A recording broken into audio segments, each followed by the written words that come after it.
Yes, alright. Oli ku Yugi Update TV kosinzo obango otuwuliriza era nga webali kwekuumira ku mayingu gano. Muhoozi Kainerugaba, Chief of Defence Force, reactinze oluvannyuma lwa Mzee Museveni saako ne Donald Trump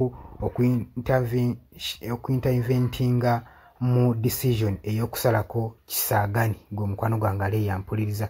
Oli ku Yugi Update TV kosinzo obango otuwuliriza gwatanaatwengako kirira wansi waliwo ekigambo subscribe kikoneko ojja kubanga osobola bulungi nnyo otwegattako omukwano gwange ali yampuliriza.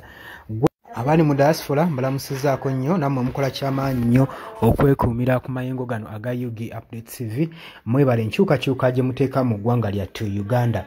Uganda Chief of Defence Force General Muhoozi Kainerugaba alangiridde oluvannyuma lwa Pulezidenti Yoweri Kaguta Museveni ne Donald Trump okwegatta ne babaako discussion ne convoy ye gye baakola. Amawulire agavayo galaga nti Muhoozi alangiridde nga bw'asazizza mu pulaani ez'okubanga akola military operation okusalako ekibuga Kisangani ekiri mu Democratic Republic of Congo. Agamba ng'afuna ebiragiro okuva ewa President Yoweri Kaguta Museveni kitange saako ne former US President Donald Trump. Agamba nti nno bano okusinziira ku kiragiro kye batoye sinza kubanga neeyongerayo ne operation eno era Kisaaganyi ewanyuwaawo ngirekulidde. Muhoozi amanyikiddwa ennyo nga agezaako okwasaatinga military states, agezaako okulaga okwennyamira kwe n'obutali bumativu ku decision ku kirowoozo ekyakoleddwa. Era agamba nti nno nze okubanga nalemereddwa okwachivinga military objective agamba nti kino si kye kyali ekintu kyange naddala nga ngenda mu maaso n'okulyetinga kaliya yange mu by'amagye era kinkoze bubi nnyo nnyo ddala si kye kintu kye mbadde nsuubira nze sirimwangako wadde mission n'emu. Era agamba kinnuma munda okubanga nze sirimwangako kwachivinga mission n'emu mu bulamu bwange okubanga ye mission gye nsoose okubanga mbandoninga era nga situukiriza. Eno statement egenze maaso neyuninkiriza abantu bonna nga beebuuza ebibuuzo bagamba UPDF eri concerned okubanga ekola operation mu bitundu ng'ebyo bya Kisangani era nga bagamba strategy city eri mu Democratic Republic of Congo egenda maaso n'okubanga eyita mu conflicts ez'enjawulo ez'amaanyi. Kati nga Democratic Republic of Congo egenda mu conflicts naddala olutalo luli mu Northern Kivu eyo naddala mu Kisaagani mu Ituri mu Walukali ebyo byonna tawuni ezazisaliddwako abayeekera ba M23 newankubadde Walukali baamala ne bagisuulawo ne okusinziira ku nteesiganya ezaali mu kibuga Doha.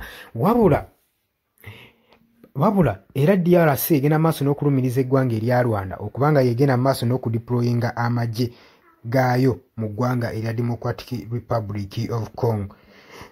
Newankubadde wabaddewo crash wakati w'eggwanga erya Uganda saako n'amagye g'e Rwanda.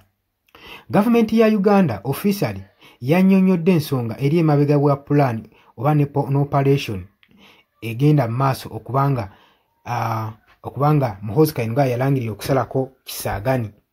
Naye ate abasinga bagenda maaso n'okubanga bali concerned n'ensonga eno bagamba eno ensonga yali ku security issue mu Democratic Republic of Congo naddala eri mu buvanjuba. Eyo wali armed groups eziri omuli aba ADF Kodeko saako n'abayeekera bano aba M23. Naye ate abasinga bagenze ku social media ne bagamba UPDF yali egenda kusalako Kisangani olw'ensonga nti na Uganda erina ebyetaago byeyagalayo byegwanyiza ebyobugagga ebiri mu kasenta aka Kisaagani. Museveni newankubadde yagenze maaso na interactinga ne convoy ya Donald Trump okubanga bateeseganya engeri gye bagenda okubanga baapproachingamu n'okusolvinga regional stabilities eziri mu ggwanga erya Democratic Republic of Congo. Newankubadde Trump agenze maaso n'okunnyonnyola eno ensonga nga Trump yatoye order ne mwami Yoweri Kaguta Museveni asobole okubanga asazaamu operation eno ey'okusalako Kisangani. Kino kiraze nga Donald Trump wali concerned nnyo ne military affairs eza Uganda. Kino kiba kikulaga nti Uganda n'eggwanga erya US bagenda maaso n'okunyweza diplomatic ties naddala mu by'okwerinda. Era kino kyewuniikiriza nnyo bannabyabufuzi mu ggwanga lyattu Uganda nga bagamba ddala bino bituufu oba bifu. Oli ku Yugi Updates TV kosinzira okubanga otuwuliriza we bali kwekumira ku Yugi Updates. Gwe atanatweyungako kirira wansi waliwo ekigambo subscribe kikooneko obeere ng'otweyungako. Mbaagala nnyo, mweraba. Yes, nkulamusizaako nnyo mukwano gwange yonna gy'osinzira okubanga otuwuliriza bwenna omuwuliriza wa Yugi Updates TV. Mukola kyamaanyi nnyo okwekumira ku mayengo gano. Mwe abali emitala w'amayanja abali mu diaspora nammwe mbalamusizaako nnyo sibeerabidde kubanga wemmwe mpaji luwaga abayimirizaawo amayengo ga channel eno okubanga ekulaakulana n'okutuusa eddoboozi lyammwe eri abantu be muba mwagala libatuukeko bonna bonna. Abali emitala w'amayanja ye mbamenye ntya abali e Qatar, Dubai, US, UK, abali mu South Africa, abali ku muliraano mu Kenya, Nairobi, abali mu Canada, abali mu Dubai, mwenna mbaanirizaako nnyo mwe bali kwekuumira ku mayengo gano aga Yugi Updates TV. Kakati nno era mu ngeri y'emu twagala obbategeeza mikwano gyaffe nti ennamba y'essimu gye tutadde mu WhatsApp gy'olaba eyo eri mu kikala ekimyufu eri mu people power color eyo nno gw'ayagala okuba ng'olanga naffe gy'ogenda okuba ng'oyitako gwe mukwano gwange gw'ayagala okukola advertisement osobola okuba ng'okuba bizinesi y'abantu enamba gy'oba oyitako ojja kuba ng'osobola bulungi nnyo communicatinga naffe buli kyonna ky'onooba oyagala tuteeseganyeemu nakyo gwe ali eyo ampuliriza. Mbeebazaamu ak'ensusso mmwe abagenze mu maaso okukola omulimu gw'okusubscribinga kweno channel. Buli w'osubscribinga kimanye nti oba oyongeddeko eddaala kweno channel. So mmwe mbeebazaamu ak'ensusso nammwe ababyagaliza ab'enganda bako n'ab'emikwano mbakubiriza okusubscribinga ku Yugi Updates TV mukolera ddala ekintu ky'amaanyi. Weewaawo naawe gwe atanuma kuba ng'otwegattako nga oliko gwe atuwuliriza osobola okugenda wansi awo waliwo ekigambo subscribe n'okikoonamu ojja kuba ng'osobola bulungi nnyo otwegattako. Buli w'osubscribe nga kitegeeza oba ogenda kuba ng'ofollowinga buli kyonna ekigenda mu maaso ekikolebwa ku mukutu guno ogwa Yugi Updates TV. Kitegeeza ki? Nti gwe ayagala okuba ng'otufollowinga bw'oba omaze okusubscribinga teweerabira koona mukadde genda wansi wali okoonene mukadde osobole okuba ng'ofuna notification message. Buli w'okoona mukadde wabeerawo ka notification message akajja akakulaga nti nno waliwo information erinkinze ku Yugi Updates TV gwe mukwano gwange ali eyo wampuliriza.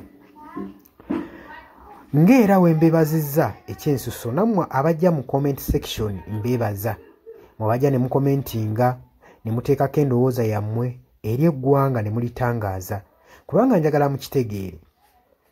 Lwaki mbakubiriza nnyo okujja mu comment section otangaaze omukulembeze ku kyekituufu kyateekeddwa okukola. Bangi tubalonda bulijjo ne tulowooza nti nno be basinga mu basinga. Leka kulonda mukulembezeewo oba mubaka we agenda obbakulembera gwe n'olowooza nti nno buli kimu agenda kuba akyemalirira. Kimanye nti nno omulonze bulonzi mukulembeze kukulembera oba kukulembera kitundu kyammwe. Mmwe bagenda okukulembera yemmwe bagenda okuba ng'akiikirira bukiise eri yonna yonna mu gavumenti. So si tikyandibadde kya bwenkanya omulekera obuvunaanyizibwa n'otamu advisinga.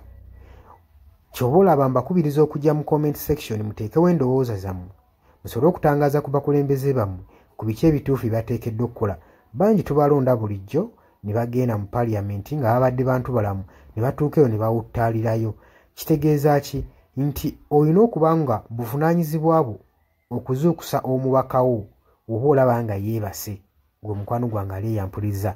Ne ntumirako nammwe abalwanirira eddembe ly'enkyukakyuka mu ggwanga lyattu Uganda mukola kyamaanyi nnyo okulwanirira enkyukakyuka. Gwe ali eyeebase ng'ebintu tobiraba obanga olabanga ebitakukwatako bijja tuuka ekiseera bikwateko. Wabula ate gwe nkuzaamu amaanyi agenda mu maaso n'okuyiwawo omubiri ng'olwanirira enkyukakyuka. Bannange abantu abo mubeebazeemu ak'ensusso kubanga bakola kyamaanyi nnyo obbaliidinga n'obbakulemberamu n'okubalaga ki ekituufu ekisaanidde okukolebwa. Mukimanye mu nsi we tuba tubaako be tulwanirira oba be tuluubirira si lwakuba nti nno tukolerera oba abasinga bayinza olowooza nti omuntu ogenda mu maaso n'okuba nga alwanirira enkyukakyuka alina bye yeeyagaliza nga ye omuntu. Kino njagala okukibategeeza nti mu kulwana ebiseera ebisinga weewaawo tetufuna ekyo kye tuba twagala kye tuba tuluubirira. naye okulwana tusuubira buli wano mu kulwana tuba n'essuubi nti tusobola okufuna ekyo ekitugwanira. Kati naye mukwano gwange ali eyo alwanira enkyukakyuka, kino kankikutegeeze, wandibanga nno oli eyo olwana nga tumanyi ddi ogenda kifunamu, weewaawo oyinza obutafuna ekyo ky'oyagala, naye osobola okufuna ekyo ky'ogwanira. So tulwana olw'enkyukakyuka nga tulwanirira okufuna ekyo kye tugwanira.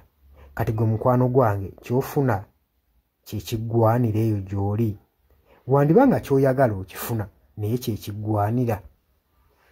Bangi mugenda ne muwambatalira eyo mu bibiina by'obufuzi ne babafujjirira omusimbi. Yes, ssente ozifuna bazikuwa era obulamu bwo bweyagala, naye okakasa ekyo kye bakuwa kye bakufujjirira mu kabaasa kye kiggwanira.